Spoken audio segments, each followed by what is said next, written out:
In this tutorial, I'll show you how to fix API key invalid on Gumroad in a simple and practical way. First, understand this. If you see an API key invalid error on Gumroad, your integration or automation cannot authenticate with your account properly. Usually, this problem happens because of expired API keys, formatting mistakes, wrong environment settings, or permission issues. Now, if you want to fix API key invalid on Gumroad, here's what to do. Start by opening the official Gumroad website and logging into your account. Next, go to your account settings and open the Advanced or API section. After that, generate a fresh API key or access token.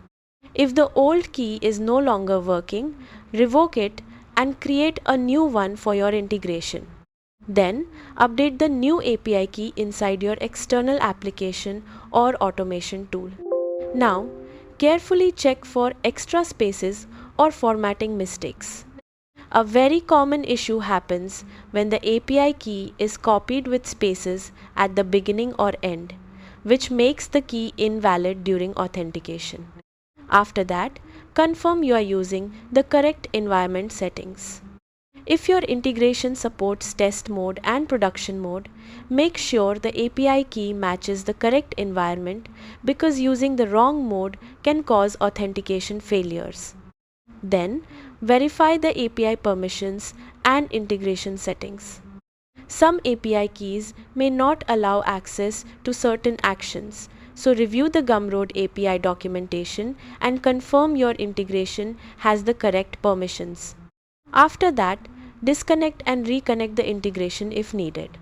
Sometimes cached credentials or outdated tokens can continue causing authentication errors even after updating the key. Usually, API key invalid errors happen because of expired keys, formatting issues, incorrect environment settings, or outdated integration credentials. Carefully reviewing these settings normally fixes the issue quickly. That's it. By generating a fresh API key and updating your integration settings properly, you can fix Gumroad API authentication issues and reconnect your automation successfully.